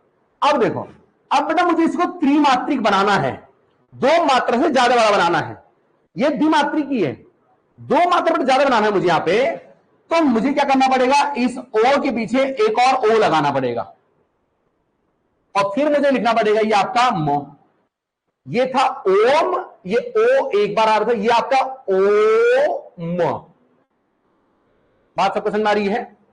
अब बेटा देखो, ये एक मात्रा ये है, एक मात्रा ये, एक इसके पीछे लगी हुई है। अब होगी तीन मात्रा ये, इसमें एक मात्रा और लगाता हूं बेटा ओ की मात्रा। अब लिखता हूं, अब पढ़ो तो इसको कैसे पढ़ेंगे हम इसको? ओम। बात सबको समझ आ रही कि नहीं आ रही? जगुआ तो क्या दांत क्या फाड़ रहा है? ठीक है, अब इसको जगुआ पढ़ के दिखाएगा और कोई नहीं पढ़ेगा। चार लगाऊंगा मैं यहां पे। अब दो तीन चार, जगह बता क्या लिखा है ये? जल्दी बोले। कुछ नहीं है ये, तुझे नहीं पता है? ठीक है, किसको पता है ये? बेटा पढ़ तो क्या लिखा है मैंने ये? हो चार बार बेटा बोलना पड़ेगा। अब बात ये है, क्या बेटा हमारे पास ये चार मात्राओं को लिखने की हिंदी में कोई लिपि है क्या? नहीं है। ठीक है, अब आप मुझे ये बताओ, इसको लिखने की लिपि भी नहीं है, लेकिन क्या ये शब्द हिंदी में यूज होता है? कहीं देखा आपने ऐसे लिखा हुआ हिंदी में? हिंदी में कहीं देखा क्या आपने? नहीं है। देखा क्या हिंदी में? कहां देखा कमलेश तुमने हिंदी में? पंडितगिरी करी तुमने कभी किया? वहां देखा होगा तुमने ओम करके राम, हिंदी होता है वो? मैं क्या बोला? मनुष्य एक जिज्ञासु प्राणी है, सुना था मैंने, इतने जिज्ञासु आदमी। ठीक है, याद रखना बेटा आपका, मैं बोलना आपसे ये चाह रहा हूं कि प्लुत स्वर जो है ये हिंदी में होते ही नहीं है। प्लुत स्वर हिंदी में नहीं होते हैं। प्लुत स्वर बेटा केवल और केवल किसमें होते हैं? संस्कृत में होते हैं। बात सबको समझ आ रही कि नहीं आ रही? ठीक है, एक बात लिख लो, लिखो प्लुत स्वर। प्लुत स्वर संस्कृत में उच्चारित होता है।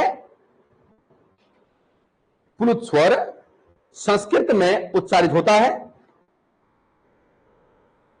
संस्कृत में उच्चारित होता है। यह हिंदी का स्वर नहीं है। ठीक है, इसको बोलने में 2 मात्रा काल से अधिक समय लगता है। इसको बोलने में 2 मात्रा काल से अधिक समय लगता है। जैसे जैसे ओम, जैसे देखो इसका बड़ा चिन्ह क्या होता है आपका, ऐसे वाला बीच में ऐसा लगाता है। जैसे लिख लो, जैसे ओम, ठीक है ना, थोड़ा हम सही से लगाता हूं मैं इसको, ऐसे बड़ा लगता है ये, मतलब ऐसे, ये आ गया ओ, इसके पीछे ये डंडा हो गया ना, ये बेटा यहां तक चलता है, फिर यहां से आगे चलता है, ये ऐसे चलता है ये, ठीक है ना। वो राम आम में भी सब ऐसे चलता है, ठीक है। जैसे लिखो ओम,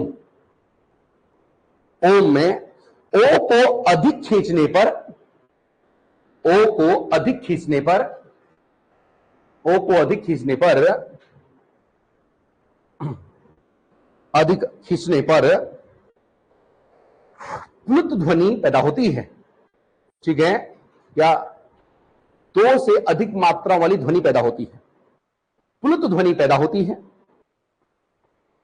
प्लुत ध्वनि पैदा होती है, ठीक है। बहुत अच्छी बात है, यहां तक की बातचीत सबको समझ आ गई है, ठीक है, ठीक है। प्लुत ध्वनि पैदा होती है, ठीक है बेटा। देखो इसके बेटा देखो, हम चिन्ह की बात करते हैं, चिन्ह मतलब लिपि, इसे हम या तो ऐसे दिखाते हैं या बेटा कहीं कहीं पे इसको ऐसे भी दिखाया जाता है, ठीक है ना। लेकिन सही वाला ध्वनि अगर कभी बेटा आ जाए, इसमें प्लुत का चिन्ह कौन सा है, 1 2, एक ऐसा लिख दे, एक ऐसा कुछ भी दे दे, ठीक है। तो कौन सी चिन्ह है, कौन सा है प्लुत का चिन्ह, प्लुत का चिन्ह है ये वाला। ये प्लुत का चिन्ह नहीं है, ये ऐसी फालतू चल रहा है, ये कुछ चीजें हिंदी में फालतू चल रही है, ये फालतू चल रहा है, ये है नहीं ये, ठीक है बेटा। प्लुत का चिन्ह हमेशा क्या है आपका, ये है। कभी अगर आपका शुद्ध अशुद्ध में ओम लिखा हो, एक जगह राम लिखा हो, प्लुत से अगर 4 शब्द दे दें तो बेटा कौन सा वाला होगा, हमेशा ये वाला होगा, याद रख लेना। इतनी बात सबको समझ आ रही नहीं आ रही है? हालांकि बेटा ऐसा क्वेश्चन आपका नहीं बनता है, ठीक है। चलो, तो मैंने आपको बताया कि बेटा अपने स्वर जो है, स्वर कितने प्रकार के होते हैं, कहा मैंने आपसे, स्वर बेटा कितने प्रकार के हैं, 2 आधार पर इनको हम बांटते हैं। पहला कौन सा आधार था, पहला बेटा कौन सा आधार था आपका, बेटा पहला आधार था स्वरों के डिवीजन का, स्वरों के डिवीजन का पहला आधार था आपका प्रयत्न, और बेटा दूसरा कौन सा था, उच्चारण स्थान, ठीक है। प्रयत्न के आधार पर कितने प्रकार के थे, 3, कौन बोल रहा है रे, 4। पहला कौन सा था, मुख में जीव की स्थिति, अग्र मध्य पश्च। दूसरा पे ओष्ठ की आकृति, ओष्ठाकृति, बेटा इसमें आपके थे 2, वृत्तामुखी, अवृत्तामुखी। आ किसमें है, कौन बताएगा, आ किसमें है, वृत्तामुखी में अवृत्तामुखी में, वृत्तामुखी में है, कल बताया था। किसमें आपका ये वृत्तामुखी में है, गड़बड़ नहीं करना है, अभी तो कल बुलाया है, अभी भूल जाओगे बेटा एग्जाम तक कैसे रहेगा, ठीक है बेटा। तीसरा कौन सा था, तीसरा कौन सा था आपका, तीसरा, ठीक है, ये तो बेटा आपका मुखाकृति, ये है मुख के अंदर जीव की स्थिति, ये है मुख की आकृति। मुख की आकृति के आधार पर कितने प्रकार के थे, 4 प्रकार के। कौन सा डायग्राम बनाया था, ये वाला, यही सबसे बेटा इंपॉर्टेंट है। सबसे बेटा ऊपर मैंने क्या लिखा, ई और ई, ऊ और ऊ, बेटा ई के नीचे क्या आएगा, ए, यहां आएगा ऐ, बेटा ऊ के बाद क्या बनेगा आपका, ओ, यहां क्या आएगा आपका, औ, बीच में बेटा आपका ये वाला हो गया। वो वाला डायग्राम बता दिया बेटा कैसे बनता है ये, यहां आ गया आपका आ, ठीक है बेटा। पहली लाइन कौन सी वाली है, पहली लाइन, पहली कौन सी है, संवृत, दूसरी कौन सी है? अर्धसमृत। तीसरी कौन सी है? विवृत, मतलब सॉरी अर्धविवृत। चौथी बेटा कौन सी आपकी? विवृत है। बच कौन से गए आपके? दो। सर कौन कौन सा? और बेटा कौन सा बच गया आपका? आगत वाला। किसमें आते हैं आपके? इसमें। समृद्ध कौन से हैं? चार। अर्ध समृद्ध कितने हैं? दो। अर्ध विवृत कितने हैं? चार। विवृत कितना है? एक। क्लियर हो गया सबको? समझा दिया है, ठीक है। और बेटा ये कैसे बन रहे हैं? मैंने आपको बता दिया है बेटा। समृद्ध कैसे बनते हैं? समृद्ध और अर्ध समृद्ध कैसे बनते हैं? मुख्य अंदर जीभ ऊपर जाएगी ज्यादा तो समृद्ध नीचे रहेगी, तो बेटा कौन सा है? विवृत। हालांकि ऐसे आपके परिभाषाओं से प्रश्न नहीं पूछता आपसे। क्लियर हो गया? ठीक है, चलिए। अब चौथा बेटा क्या था आपका? उच्चारण में लगने वाला समय। ये तो है उच्चारण स्थान, अलग है ये है उच्चारण में लगने वाला समय। और उच्चारण लगने वाले समय के आधार पर कितने प्रकार की थी फिर आपकी? ये तीन। ह्रस्व, दीर्घ और प्लुत। हिंदी में ह्रस्व कितने? तीन। संस्कृत में कितने? चार। दीर्घ कितने? दीर्घ हिंदी में 8। आ किसमें आता है? आगत वाला आ किसमें आता है? दीर्घ में। कितने मात्रिक होते हैं?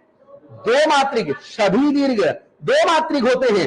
ऐ कितना मात्रिक है? ऐ 2 मात्रिक। कौन कौन सी 2 मात्रा है? और ई, मतलब ऐ बोल रहा हूं तो ए। इतनी बात क्लियर हो रही है आपको? ठीक है। अब आ जाओ बेटा, अब इसका दूसरा डिपार्टमेंट आ जाओ, दूसरा भाग उच्चारण स्थान के आधार पर आ जाओ। अब आप लिखो उच्चारण स्थान के आधार पर। टाइम ज्यादा हो गया क्या? नहीं, ठीक है ना। चलो लिखो उच्चारण स्थान के आधार पर। उच्चारण स्थान के आधार पर है, बहुत अच्छी बात है, ठीक है। लिखो बेटा अब उच्चारण स्थान के आधार पर लिखो। उच्चारण स्थान के आधार पर आ जाओ बेटा, अब फटाफट लिखो। ठीक है, कोई बड़ी बात नहीं है, ठीक है।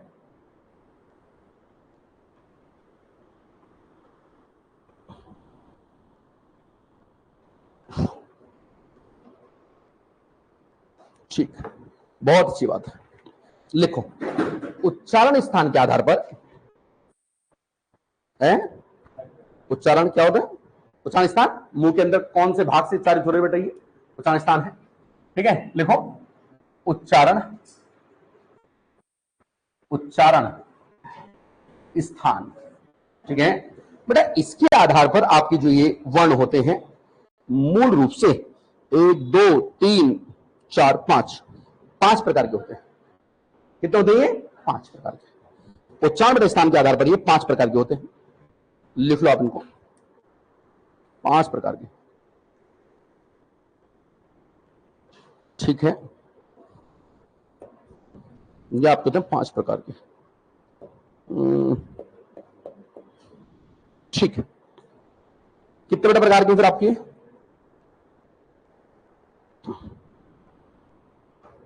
बहुत अच्छी बात है, कोई दिक्कत वाली बात नहीं, ठीक है।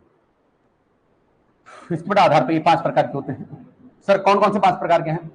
पहले तो बेटा यहां पे मैं डायग्राम बना दूंगा एक, जो बेटा अच्छा बना सकता है वो अच्छा बना लेगा, जिसकी जितनी क्षमता है कि नहीं?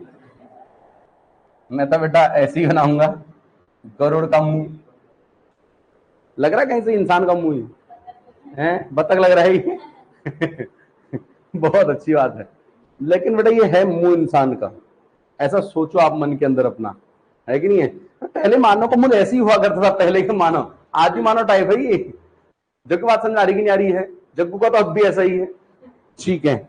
आगे लिखो, बहुत अच्छी बात है, ठीक है। देखो भाई, सबसे पहली बात यार, ये बड़ा समस्या है यार, ये बड़ा समस्या बड़ी है बनाने में, हैं? तो यात्रा बनाना ही है, ज्यादा बनाना तुझे है, ठीक है। मैं सोच रहा हूँ होठ कहाँ बनाऊं मैं इसके, समस्या तो होठ बनाने की है ना, ओष्ठ वाले भी तो होते हैं, फिर उसके पीछे दंत होते हैं, ये बड़ी समस्या है यार। चलो होठ थोड़ा खोल देते हैं इसके ऊपर थोड़ा दंत बनाते हैं, दांत थोड़ा ऊपर चले गए हैं, इसे थोड़ा हम और ऊपर करके ऐसा कर देते हैं। बिल्कुल बहुत सही है बेटा, ये बहुत सही दांत है, शुतुरमुर्ग है ये।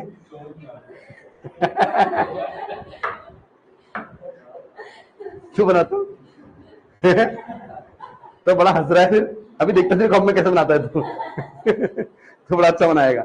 अच्छा ठीक है, चलो ठीक है भाई। ये क्या है आपके, ये क्या है आपके हैं? होंठ है बेटा, होंठ, ये ओस्ट, ओस्ट है ये। अगर सच में इतने बुरे होंठ हो तो क्या होगा काम हमारा। ये बेटा क्या है आपके हैं? दांत, दंत्य, लिखा बराबर दंत्य है, बस दांत के ऊपर बढ़िया है। ये है बेटा आपका तालु, ये बहुत, ये है तालु वाला एरिया, इसे हम क्या बोलते हैं? तालु। ये तालु का एरिया, तालु का एरिया। ये बेटा आपका ये वाला एरिया जो है, ये थोड़ा खुरदरा जैसा होता है, ये थोड़ा कोमल होता है, सॉफ्ट, ये थोड़ा खुरदरा है, इसे बोलते हैं मूर्धा। इसे हम क्या बोलते हैं? मूर्धा। ठीक है, बहुत अच्छी बात है, इसे हम बोलेंगे मूर्धा। लिखो बराबर से, ठीक है। देखो यहां बेटा आपके यहां क्या होता है ना, इसके नीचे इधर बेटा आपके होते हैं फेफड़े, ठीक है। ये है गला वाला एरिया। कौन सा एरिया है ये? गला वाला एरिया है ये ऐसे लगा था उसमें आता हूँ, एक मूवी कौन सी है अक्षय कुमार की मूवी से, नाग बन जाता है, नाग होता है इसमें, जानी दुश्मन है, कौन सी है जानी दुश्मन है ना, उसमें तो नाग आता है, नाग लग रहा है, खिड़की बैठ जाता है आकर के। ठीक है, तो बेटा गले में क्या होती है ना, गले में यहां बेटा आपकी होती है स्वर तंत्रियां, वोकल कॉर्ड बोलते हैं इनको। क्या बोलते हैं इनको? Vocal cord. स्वर तंत्री यहां पे होती हैं। स्वर तंत्री यहां पे होती है, मतलब गमला ऐसा बना दिया बेटा ये। वही तो मैं कह रहा हूं, ठीक है। स्वर तंत्रियां बेटा यहां पे होती हैं, वेरी गुड। अब बेटा क्या होता है, ये हमारे फेफड़े हैं, ये बेटा हमारे फेफड़े हैं, फेफड़े, ठीक है। यहां से बेटा हमारी क्या निकलती है? हवा, और बेटा ये स्वर तंत्री के माध्यम से बेटा बाहर निकल करके ऐसा मुख से बाहर निकलती है। इतनी बात सबको समझ में आ रही कि नहीं आ रही है? ठीक है। अब जब बेटा यहां से हमारी ये हवा निकलती है स्वर तंत्री इधर से, तो जगवा उसमें क्या होता है, ये स्वर तंत्रियां, ठीक है, कभी बेटा ये आपकी फैल जाती है और कभी अंदर को ये सिकुड़ जाती है, ठीक है। जब बेटा ये अंदर को चली जाएंगी, ये अंदर चला गया और ये भी अंदर चला गया, तब ये रास्ता ज्यादा खुल जाएगा और ज्यादा हवा आएगी बाहर को। बात सबको समझ में आ रही कि नहीं आ रही है? और जब बेटा ये फैल जाएंगी तब ये रास्ता नैरो यानी सकरा हो जाएगा और जगह कम मिल पाएगी और हवा कम निकलेगी। बात सबको समझ में आ रही कि यार? ठीक है। हवा को हिंदी में बोलते हैं प्राण। क्या बोलते हैं बेटा हवा को हिंदी में? प्राण। तो ज्यादा हवा निकलेगी तो महाप्राण, कम निकलेगी तो अल्पप्राण। अभी उनको बात करते हैं। बात सबको समझ में आ रही है? लेकिन उनका काम यहां नहीं है, उनका काम इसी डायग्राम से बनेगा, लेकिन जब हम पढ़ेंगे व्यंजनों का डिवीजन, अभी हम किसका पढ़ रहे हैं? स्वरों का। वर्ण कितने प्रकार के होते हैं? 4। कौन कौन से वर्ण होते हैं 4 प्रकार के? स्वर वर्ण, व्यंजन वर्ण, अनुस्वार और विसर्ग। 4 प्रकार के वर्ण होते हैं। चारों में से पहला मैं आपको पढ़ा रहा हूं, कौन से हैं? स्वर वर्ण। स्वर वर्ण कितने प्रकार के हैं? फिर से 4 प्रकार के, उसमें से चौथा पढ़ा रहा हूं, वो भी कौन सा वाला? प्रयत्न वाला। बात सबको समझ में ठीक है? अब देखो, अब बेटा आ जाओ यहां पे नंबर 1 देखो। नंबर 1 इसी डायग्राम के हिसाब से अब मैं काम करना शुरू करता हूं, ठीक है। देखो एक बात समझना चाहते, एक बात समझना, ठीक है। देखो ये बेटा आपके स्वर तंत्रियां जहां है ना, ये वाला एरिया, इससे क्या बेटा बोलते हैं? कंठ।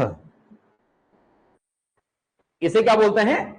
कंठ, कंठ, हालांकि बेटा कंठ इससे थोड़ा ऊपर होता है, स्वर तंत्र थोड़ा सा ऊपर होता है कंठ आपका, है ना, कोई बात नहीं है। किसे कंठ खोल के दिखाना है तो दिखा देता हूं मैं। रवि तुम्हारा कंठ खोल के दिखाना है क्या? नहीं दिखाना ना, तो मान लेना फिर यहीं पे। आप देखो मेरी बात समझो। एक बात दूसरी ये समझना पूजा कि कुछ बेटा वर्ण ऐसे थे, कुछ वर्ण ऐसे हैं जिनका उच्चारण हम मानते थे कि कंठ से होता था। संस्कृत में उनका उच्चारण कंठ से ही होता था। पहले से आपके केवल वर्ण इन्हीं जगह से बोले जाते थे, या बेटा आपके तालु से, मूर्धा से, कंठ से, या बेटा आपके दंत से या ओष्ठ से। लेकिन अब आप सुनते होंगे कंठ तालु, सुनते कि नहीं सुनते हैं? वास्तव में ऐसे वर्ण ज्यादा हुआ नहीं करते थे। याद रखना, जिन वर्णों को उच्चारण हम पहले कंठ से करते थे, अब उनका उच्चारण शुद्ध रूप से कंठ से नहीं कर पाते हैं। उनका उच्चारण हम कंठ से थोड़ा बेटा ऊपर से करते हैं।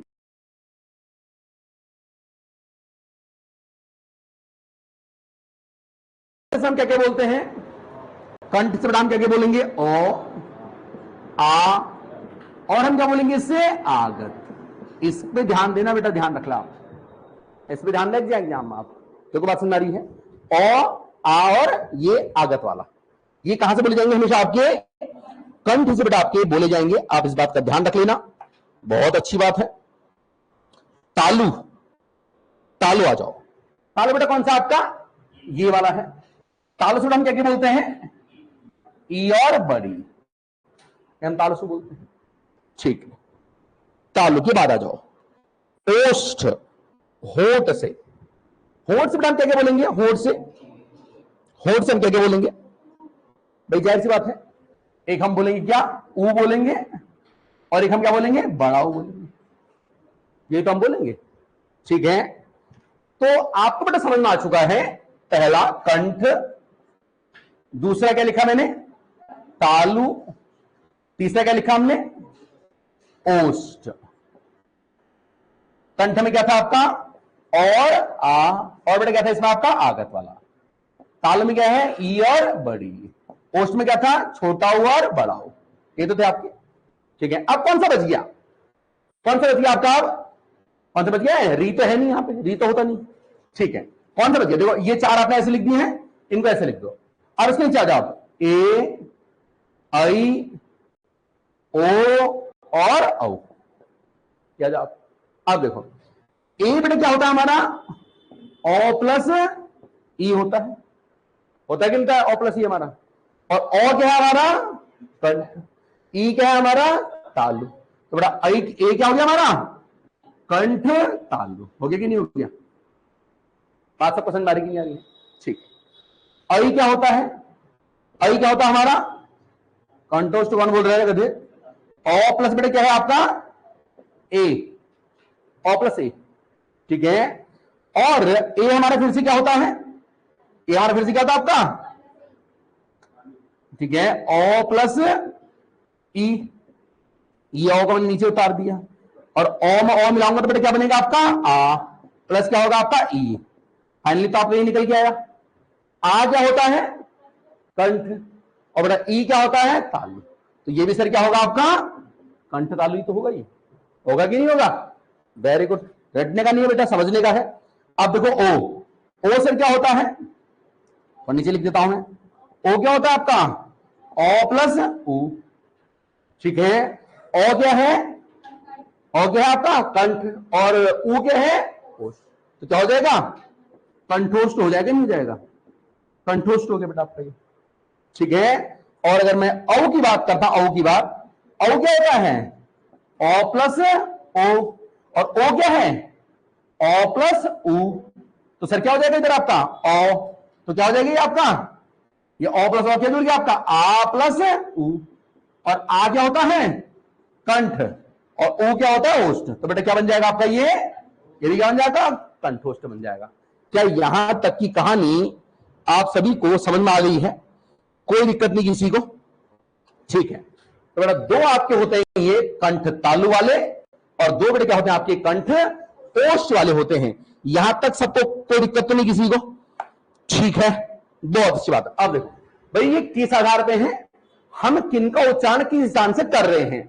अगर बेटा आप ई बोलोगे, देखो टच तो नहीं होगा कहीं पर भी, अगर टच हो जाएगा तो फिर अवरोध पैदा हो जाएगा, तो ये स्वर ही नहीं रहेंगे, लेकिन हमारी जीभ जो है इधर को भागेगी। ठीक है, ई, ठीक है, कहां चला गया मेरा ओ, तो ये ओ मतलब बेटा ऐसी है, ठीक है, ओ आ, ई और ऊ, ठीक है, फिर ए आई ओ औ। बात आपको समझ में आ रही कि नहीं आ रही है? ठीक है, तो कुल मिलाकर के बेटा कितने होते हैं आपके, ये 5 प्रकार के हैं, 1 2 3 4 और कौन सा है आपका 5। बात सबको समझ आ रही है? ठीक है, हो गया है। तो आज बेटा हम इस कहानी को यहीं रखते हैं, कल इस कहानी को हम यहां से आगे स्टार्ट करेंगे। कुछ बोलना चाह रही बेटा बोलता हैं? हाँ लिख लो बेटा यहां पे, कोई नहीं, आज यहीं तक, कल इस आगे, ठीक है ना। चलो बहुत अच्छी बात है।